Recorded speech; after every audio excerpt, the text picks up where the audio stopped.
Fala aí, mestres, tudo bom? Thunderbolt aqui, inundando a tela de vocês com mais um Top 10. Dessa vez vamos falar dos personagens de água. Então vamos dar uma olhada nos critérios. A importância das habilidades do personagem para o enredo, a ligação que o personagem tem com um elemento de água, o leque de habilidades que ele tem e, claro, um pouco de opinião pessoal, porque opinião pessoal não mata ninguém. E já agradecendo os roteiristas que deram aquela regada de informações no top, que foram a Elaine Bernardes, o Cujo, o Ni e o Léo Petrucelli. E no final do vídeo não deixem de dar uma conferida nos nossos parceiros, que são a Geek Project, Você Sabia Animes e Quase Nerd. Vai estar tudo aqui na descrição. E antes que eu comece a me afogar mais ainda em trocadilhos, vamos pra vinheta. Ok, 3, 2, 1, let's jam.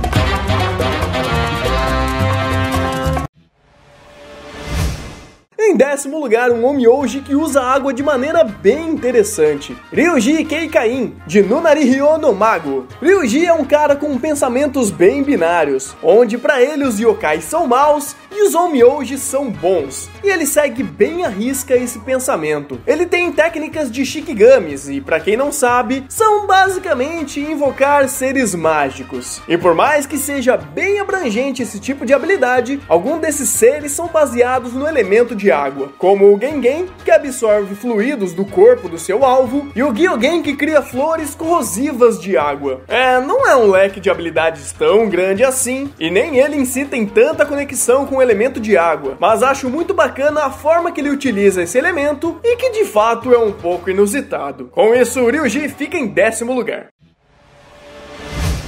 Em nono lugar, um poder muito útil quando você tiver com aquela coceira chata nas costas. Nidou com o seu Stand Dag, de JoJo Bizarre Adventure. Nidou é um homem cego que, mesmo com o seu problema de visão, é um excelente guerreiro, tanto em suas habilidades quanto em sua conduta. Ele utiliza seu Stand Dag como um guia que consegue suprir a sua falta de visão. E Dag, por mais que seja um stand de água, ele tem uma ligação muito forte com o elemento de terra, até porque o seu nome é de um deus egípcio da terra. Mesmo assim, ele possui habilidades muito interessantes sobre água. Ele pode fazer aqueles básicos poderes de água, que é soltar uma rajada de água, fazer cortes, perfurações e usar a água para atingir o seu alvo de alguma maneira. E além disso, ele pode mudar o estado da água para gasoso e queimar os seus oponentes com isso. E digamos assim, Dag também funciona como um terceiro braço, só que extremamente poderoso, e eu não participaria de uma queda de braço com ele. Não mesmo. Com isso, Nidou e Dag estão em nono lugar.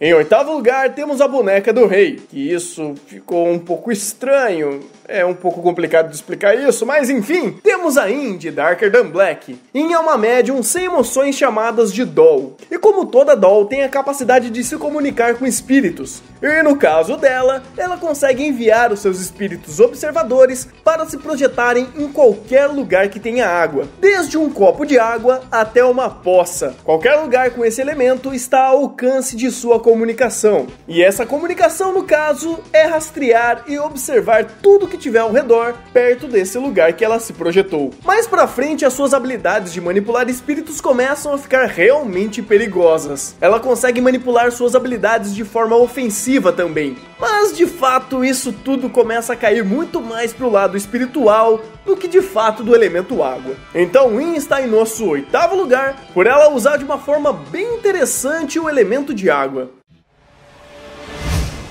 Em sétimo lugar, uma garota que se fica molhada, meu amigo, sai de perto porque é treta. Tsukiyumi, de Sekirei. Essa garota é comportada e tímida, só que não. É, digamos assim, a esposa legal do protagonista, o Minato. Diferente da maioria, Tsukiyumi consegue criar água do nada. E quando eu digo criar água do nada, eu digo criar muita água. Em questão de segundos, ela cria uma torrente de água gigante, ou até mesmo dragões. Em questão de controle do elemento, ela tem o poder de manipular de uma forma tão precisa que basicamente ela dá vida ao elemento, criando até animais com o seu poder. Do top, digamos assim, que Tsukiyomi consegue criar formas perfeitas com a água, parecendo até algo sólido. Apesar de não ter muita relação sentimental ou histórica com o elemento, Tsukiyomi manda muito bem alagar tudo com o seu poder. Com isso, fica em nosso 7º lugar. Em 6º lugar, uma garota com uma nacionalidade um pouco confusa, Sarashiki Tatenashi, de IS Infinity Stratos. Pra quem não conhece, Tatenashi é uma japonesa que representa a Rússia na academia IS. E como eu falei, isso é confuso. Ela usa uma Battle Suit chamada Mysterious Lady. Nela contém vários nanorobôs que manipulam uma película de água, podendo fazê-la tomar várias formas só na base da tecnologia. Suas habilidades favoritas são lanças e barreiras de água. Sua carta na manga é o poder de criar explosões de vapor ao aquecer a água com seus nanorobôs. Sem dúvida, essa variação de estado da água para criar ataques é bem surpreendente. E usar a tecnologia para fazer isso é melhor ainda. Tatenashi está em 6º lugar pelo modo que ela controla a água mesmo, porque em questão de ligação com o elemento, basicamente ela não tem nenhuma. Em 5º lugar, o fruto do meu vizinho parece melhor que o meu... Não é Pequena Sereia, é One Piece com Jinbei. Esse menino lindo é um tubarão-baleia homem-peixe e é o 2º capitão dos Piratas do Sol. Esse cara meio peixe, meio homem, ele é um tritão. E no caso, é o único personagem que tem uma ligação direta com o mar pela sua raça, ficando na cara a sua ligação com o elemento. E no cheiro também, porque, cara, esse negócio de ser meio peixe, meio homem, não deve ser muito legal, não. Por isso, ele ganha alguns pontinhos aqui. A sua afinidade com o mar dá a ele um senso de direção perfeito para navegação. Por mais que suas habilidades principais sejam golpes de karatê, ainda assim Jinbei consegue manipular a água muito bem, misturando com seus golpes de karatê a la Daniel San. Por isso, Jinbei fica em nosso 5º lugar. Em 4º lugar, a Grace-sama! Quer dizer, com vocês, a Juvia, de Fairy Tail. A primeira vez que vemos essa beldade no anime, ela era da Dark Guild Phantom Lord, e nesse período ela era totalmente fria. Após perder para o Grey e sua guilda ser destruída, ela entra para Fairy Tail e cria um amor doentio pelo Grey. E basicamente essa é a única ligação, entre aspas, que ela tem com o elemento da parte sentimental. Sobre suas habilidades com água, basicamente ela tem domínio total sobre o mesmo, podendo fazer até chover ou transformar o seu próprio corpo em água, dando uma gama de possibilidades realmente incríveis a ela, sendo uma das poucas que conseguem fazer isso aqui. Uma outra personagem de Fairy Tail que pode estar junto aqui, entrando como bônus, é a Aquarius, que é a guardiã do signo de Aquários. Além de executar vários ataques baseados em água, uma condição bem bacana para ser invocada é que Lucy precisa estar perto de água, muita água. Por isso ela entra aqui como bônus junto com a Juvia, que está em 4º lugar. Em 3º lugar temos... bem, isso vai dar uma treta nervosa, mas vamos lá. Hozuki Suigetsu, de Naruto. Suigetsu era um dos brinquedinhos do laboratório de Orochimaru e foi resgatado pelo Sasuke para participar da sua nova suruba. Seu novo grupinho do mal. Ele basicamente é o próprio elemento água, sendo quase imune a ataques físicos. Inclusive ele usa essa habilidade até com muito sarcasmo quando ele apanha da Karin. Além disso, ele pode manipular livremente a água, dando uso até de forma bem inteligente às suas habilidades, como por exemplo, usar ataques de asfixia. Em Naruto temos muitos personagens de água, como o Kisame, o Zabuza e até o Tobirama. E antes de entrar na discussão de você falou de um, não falou de outro, em questão conceitual e leque de habilidades, Suigetsu sim consegue ter um leque bem maior do que todos eles, principalmente pela sua capacidade de se tornar o próprio elemento água. E por isso, Kisame, Zabuza e Tobirama entra como bônus, mas o nosso 3º lugar vai para Suigetsu. Em 2º lugar, o cara que fez um dilúvio no mundo. Sim, ele, Deus do mangá da Bíblia.